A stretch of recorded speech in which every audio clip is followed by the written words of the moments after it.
All right, everybody. Hello, it's me, Alec John Bell, and we are back today with another Couch Conversations.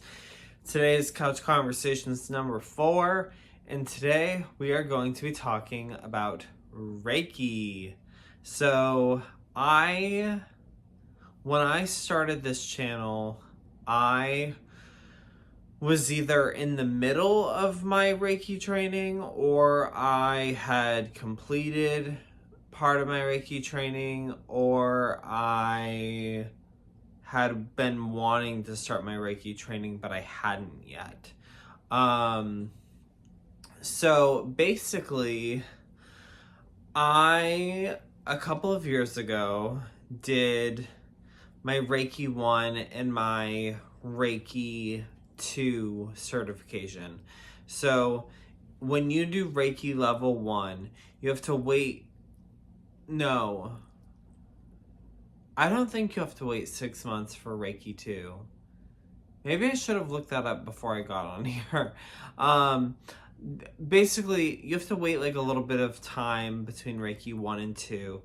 And then I think in order to get your master, which is what I'm a Reiki teacher and a Reiki master, you have to wait 6 months after receiving Reiki 2 to get the master and teacher certification.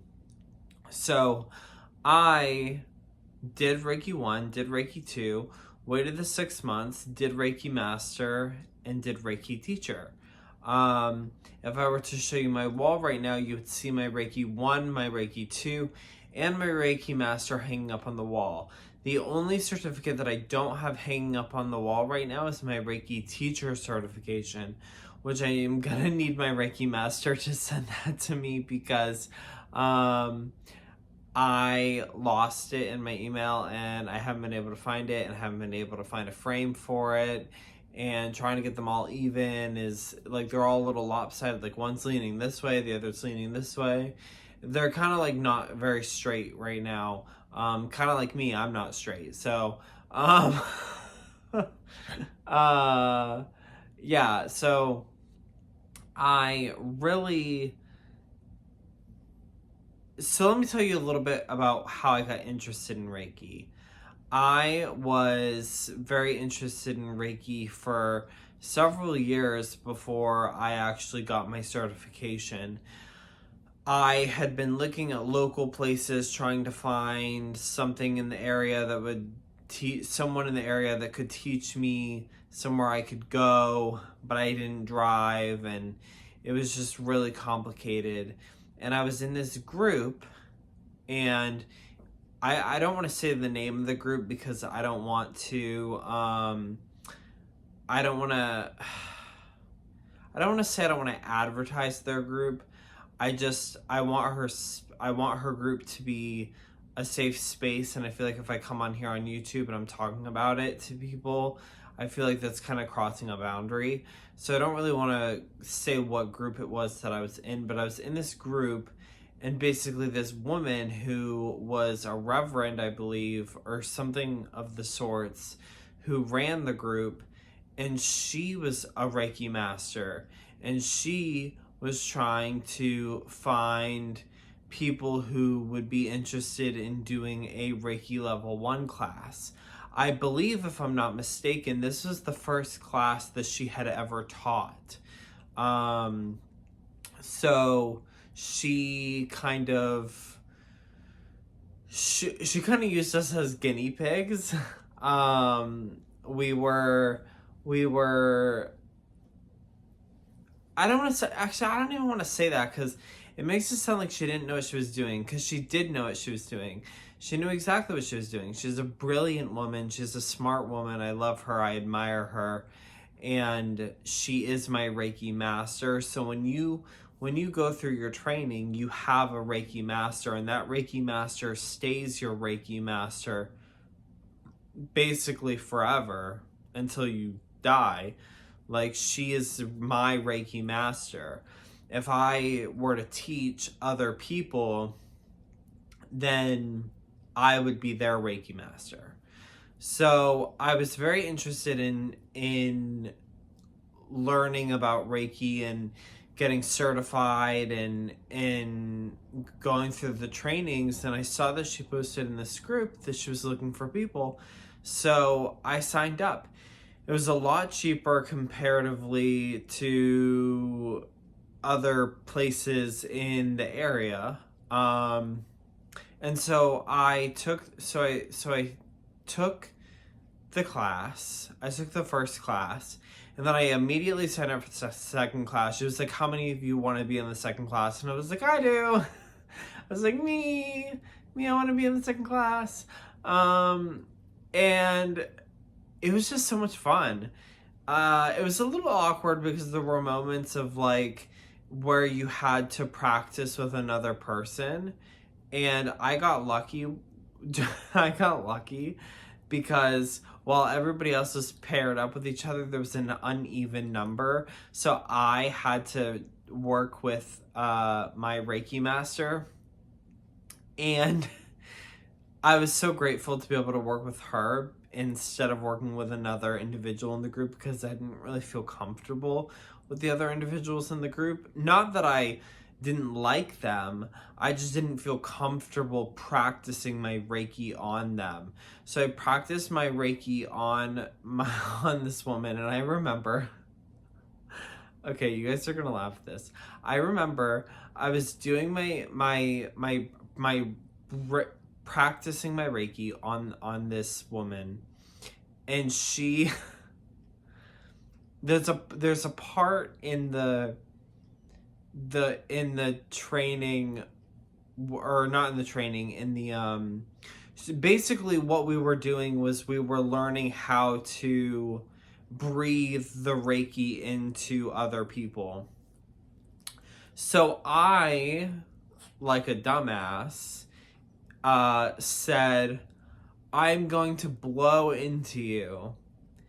And I felt so embarrassed. I literally stopped in the middle. I was like, "I'm so sorry." And she laughed and she was like, "No, it's okay. Just continue." And I was like, "Okay." I was like, that's not where we were going with this whatsoever." I was like, "I am so sorry." I was like, "That came out so wrong." I literally said, "I'm gonna blow into you." And then I was like, "You know what? I'm just gonna shut up now. I'm just gonna and I'm just gonna reel it back in for a second, and then we're gonna keep on going." And I passed, and I made it through the course. I believe that was for Reiki 2 or Master. I can't remember. But then we had to wait 6 months for the Master, and then that was a little challenging. There was a lot of physical exercises that we were doing, and I at the time didn't realize I had fibromyalgia, or I had undiagnosed fibromyalgia, or it was chronic fatigue syndrome. I'm still unsure about a lot of things related to my fibromyalgia and chronic fatigue syndrome, but basically I I just remember doing a lot of like physical exercises where we were going like this, and like moving the ball of energy in our hands, and like rubbing our hands together, and then we would like hold that energy in our hands, and then we would like move the energy around, and like it was just like a lot of physical work.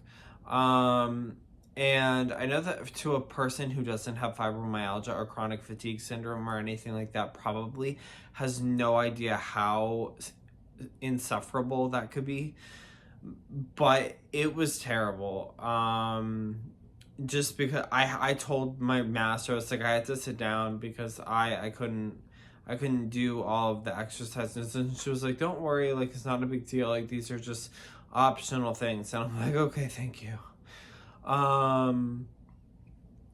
But be I this is where I'm kind of at with Reiki, is that I thought that Reiki was going to change my life. I thought that when I became a Reiki master, I was going to be able to, and a teacher, I thought I was going to be able to teach a group. I thought I was going to be able to, you know, I thought I was going to be able to teach a group. I thought I was going to be able to make money. I thought I was going to be able to do all these different things, and that hasn't happened. There was a period of time where there was a group of my friends who wanted me to teach them Reiki, but one of them unfortunately passed away about a year and a half ago, and she really wanted to do the Reiki with me. And I felt terrible that we never got to do that before she passed away. So basically now I'm like, what do I do and where do I go from here? And I think now that I'm going to school for religious studies and my long-term goal is to be a chaplain, I don't know how much hospitals or anything like that would allow me to do Reiki, but I hope that it opens doors to opportunities to be able to do Reiki and to be able to make money and to be able to take care of people and help people and do things like that, and maybe open my own business.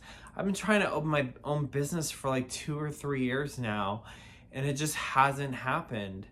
And I want it to happen, but I just don't know if it will. And that's kind of where I'm at right now. Yeah, I don't mean to end this on a depressing note. Let's not end this on a depressing note. Let's think of something positive that we can get out of this, which is that I went through basically four steps of Reiki master training, or Reiki training, 1, 2, master and teacher. And yeah, I'm so proud of myself for being able to do that, and being able to express myself in a way that is unique to me. Like when I got my Reiki, I considered myself to be a Christian still, and I don't consider myself to be a Christian anymore. And that's a big change. That's a big drastic change from what I'm used to doing and being and things like that. So basically, I don't know. I just hope that in the long run this works out. I hope that somehow after I get my college degree, I'll be able to get into a field of study where I'll be able to use my Reiki and I'll be able to help people. And yeah, that's my goal. That is my goal right now, is to be able to help people. And I want to help as many people as possible, because I know that when I was struggling and I was suffering with my mental health and my physical health, having somebody there who is a little more religion neutral would be a lot more beneficial to me than, say, a Christian coming in. I was at a hospital after I had made an attempt on my life about a year and a half ago, and I